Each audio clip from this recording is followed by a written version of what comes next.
alunos. Vamos recordar de novo um pouquinho da psicopedagogia institucional. Mais uma vez, sejam todos bem-vindos e bem-vindas ao grupo IESB. Vamos dar continuidade ao nosso conteúdo de psicopedagogia institucional. Vamos fazer hoje uma recapitulação do slide anterior, na verdade. Vamos começar com o teórico ES. Ele sugere que a equipe escolar deva se organizar em grupos operativos para vivenciar o aprender a aprender. Ou seja, na aula do slide anterior foi colocado muito bem isso, sobre o olhar linear que a gente tem que ter sobre o aluno, o sujeito que a gente acompanha. Então, nesse olhar linear, a gente vai buscando todo o histórico de vida do aluno. E nesse histórico de vida, a gente procura saber, quando detecta uma dificuldade de aprendizagem no aluno, principalmente, como, na verdade, ele foi alfabetizado. Se realmente, durante esse processo de alfabetização, as dificuldades que foram encontradas ali no momento, houve um acompanhamento ou não. Se as atividades que lhe eram oferecidas, ele tinha prazer em fazer, ou ele ainda encontrava mais dificuldade ainda nessas atividades ou nestas tarefas.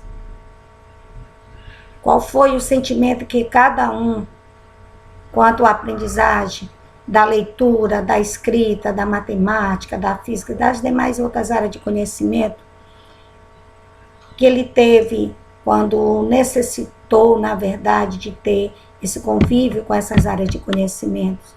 Qual foi que ele, se ele teve realmente dificuldade em todas? Porque às vezes a criança, ela se...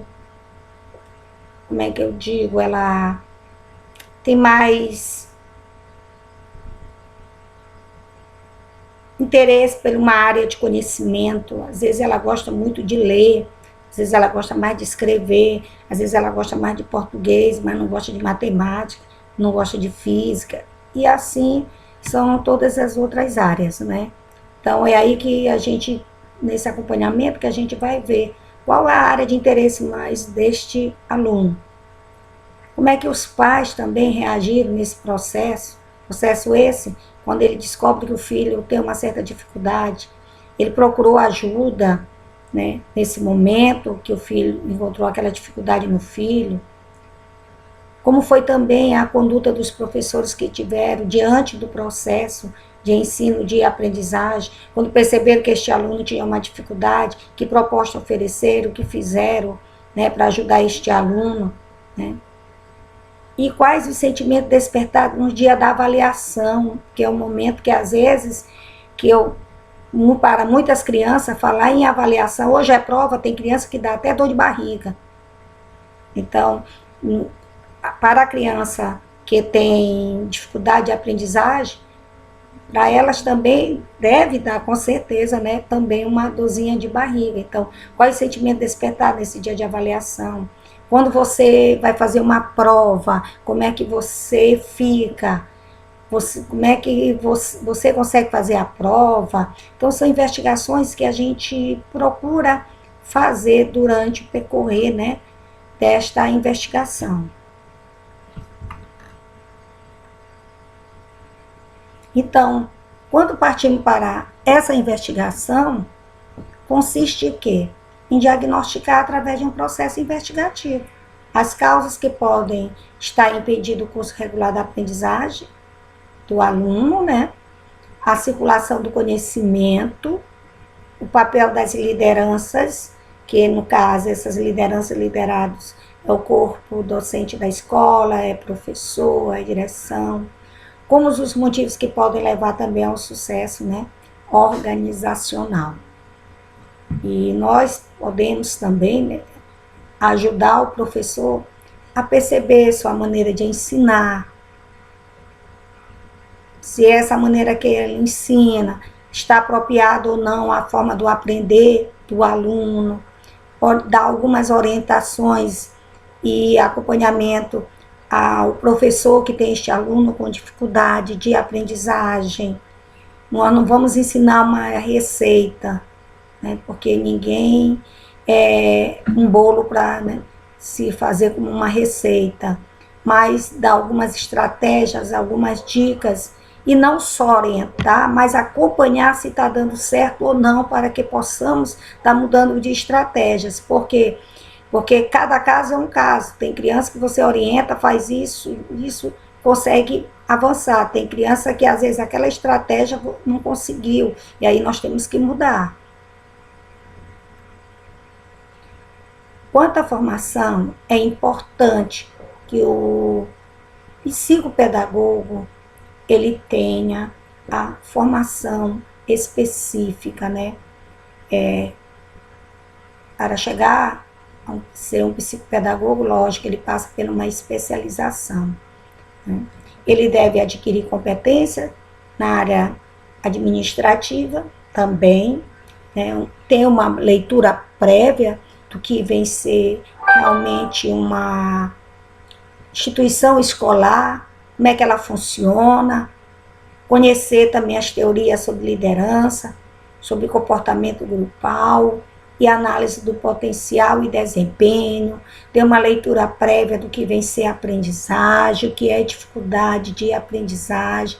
Eu sempre digo para os alunos, a especialização era um começo, e para que a gente tenha um conhecimento bastante abrangente, a gente sempre tem que estar buscando leituras e mais leituras, né?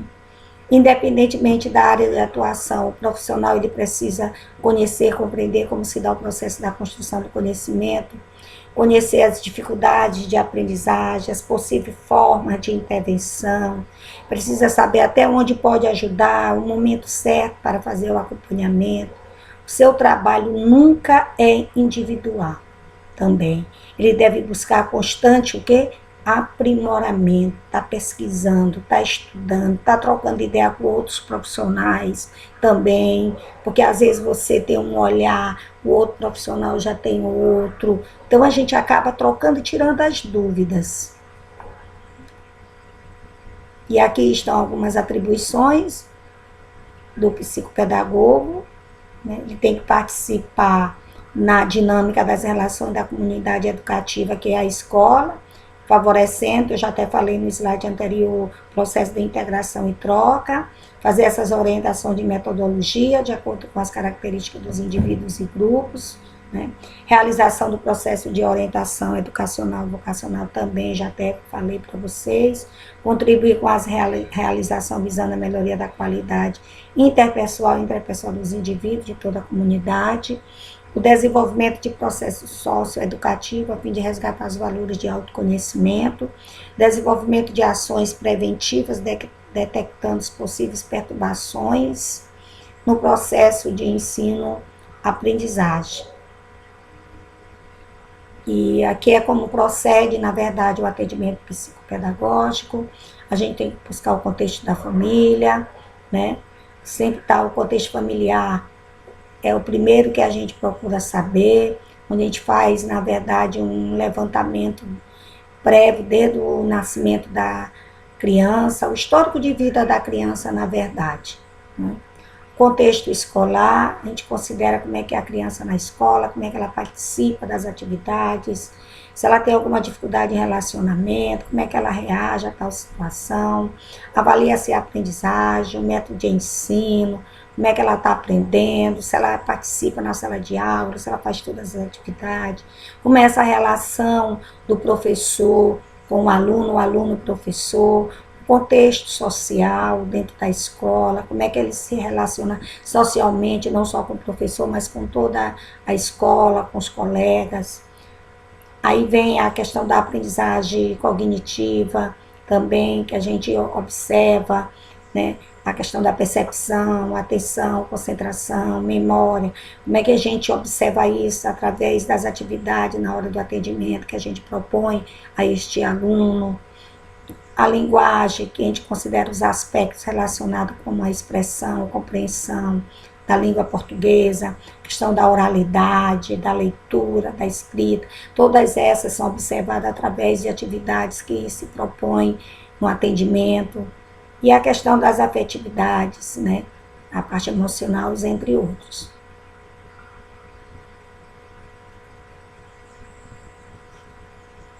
Quando a gente começa a fazer também o atendimento com o paciente, tem-se uma conversa com ele, a gente procura saber, na verdade, o que este aluno, na verdade, ele tem, se ele precisa tirar dúvida, se ele tem medo em alguma atividade de relacionamento, jogar, brincar com o psicopedagogo, mas esses jogos, na verdade, são avaliativos. Ser cooperativo com o psicopedagogo na hora do atendimento, são as regrinhas que a gente deixa com ele. Trabalhar a questão da cooperação, às vezes até perguntar para ele, você é cooperativo na sala de aula? Você socializa os conhecimentos com os colegas, quando você sabe um pouquinho a mais do que ele, ou até na hora de emprestar um material também, porque às vezes tem crianças que são egocêntricas, fazer as atividades solicitadas para o psicopedagogo, para compreender suas dificuldades, ajudar a vencê-la, dizer a ele que ele está ali, não é para ser só avaliado, porque a gente tem como objetivo ajudá-lo para que ele supere as dificuldades. Também não atrasar ou faltar nos encontros marcados, isso é importante, por quê? Porque às vezes a gente começa a fazer um trabalho com o paciente e ele vem 2, 3 dias seguidos, aí ele falta o restante. Aí quando ele volta daqui a uma semana, você tem que começar tudo de novo. Então é importante que a gente coloque isso também, não só para a família, mas conversar com o paciente também. E confie no psicopedagogo. Ou seja, a gente tem que confiar não só no paciente, e ele também na gente. A criança, ela pode às vezes até pensar no atendimento, por que preciso falar para o psicopedagogo sobre todas as minhas dificuldades na escola? Não basta ela olhar minhas notas, meu caderno. O psicopedagogo só poderá saber sobre a dificuldade da criança na escola se ela falar sobre essas dificuldades. A gente precisa escutar o paciente, né? A gente precisa saber dele também. A princípio, nós olhamos o contexto escolar. Agora nós vamos ver o principal sujeito neste atendimento. Quem é? É o aluno. A Beatriz Scores, ela vê como é necessário intervir psicopedagogicamente na vivência educacional da criança, para que ela possa prosseguir sua caminhada com a formação e a capacitação intelectual.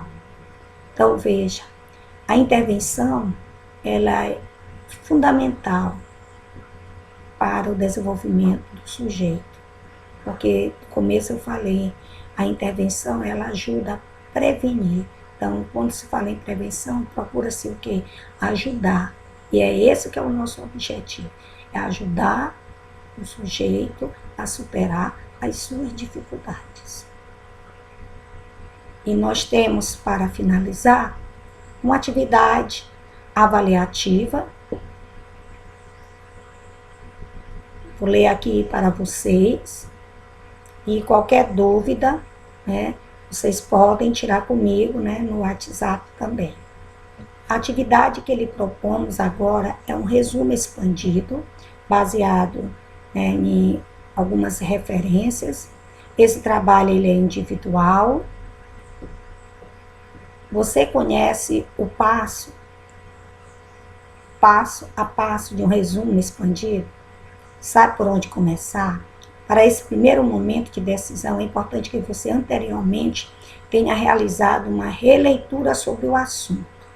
E nesse caso, sinalizamos alguns textos baseados, né, com algumas referências, né, que são artigos que eu vou estar mandando também pelo WhatsApp para vocês, e onde não impede que vocês também pesquisem alguns links, alguns sites na internet, para que vocês possam fazer uma triagem, né, das obras, né, que vocês vão estar pesquisando. Qual é o nosso assunto?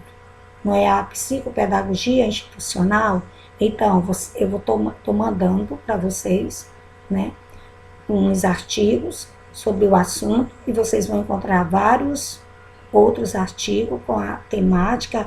Vocês vão encontrar a psicopedagogia institucional na educação infantil, a psicopedagogia institucional no ensino fundamental. Eu deixo livre para vocês que vão escolher. Agora que você já realizou essas leituras, vamos prosseguir com as possíveis etapas de exigências gerais e normativas para esse resumo expandido.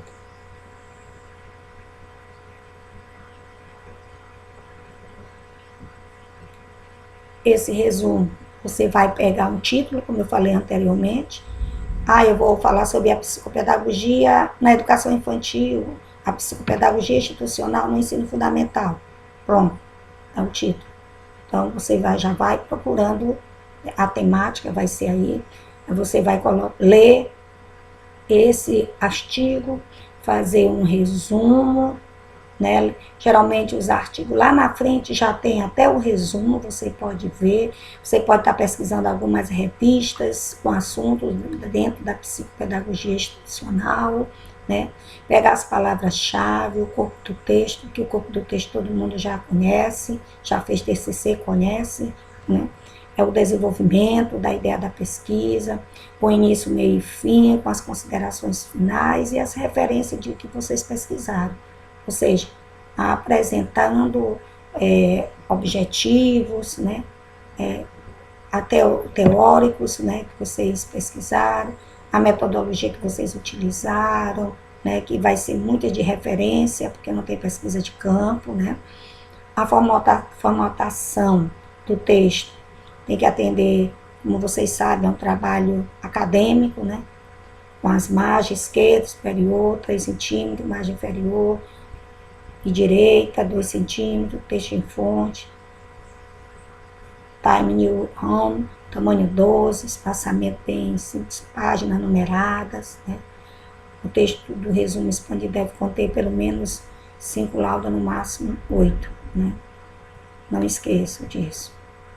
Outra informação importante, como você pode observar, estamos propondo uma atividade de pesquisa, né? Dentro da nossa realidade, da psicopedagogia institucional, além de favorecer uma atitude de muito estudo, de autonomia, né, porque vocês estão trabalhando de forma individual, então vocês vão ler, precisa de muita leitura sim, entendeu? Porque vocês viram, nós temos só o áudio, né? Então é uma forma da gente se aprofundar mais no nosso conteúdo. Temos referência na nossa apostila, fiz questão de colocar alguns artigos, como eu já falei anteriormente, eu vou estar colocando também no grupo de vocês, assim como vocês também estão livres para pesquisar outras fontes. Escolha uma melhor temática, desenvolva seu resumo, envie depois para meu e-mail, está aqui logo aqui abaixo, até dia 9/4, né? Sabia aqui.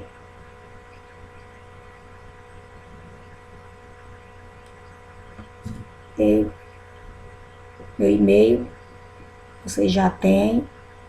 E aí? E bom trabalho, turma. Vamos fechar, na verdade, a nossa disciplina com muito conhecimento. Tenho certeza que vocês vão dar conta, porque eu sei que vocês são bastante competentes. E não se constrói conhecimento sem leitura. Temos que ler. Uma boa leitura e um bom trabalho para todos. Breve estaremos juntos de novo, de forma presencial, em nome de Jesus. Obrigado, beijo a todos e até a nossa videoaula.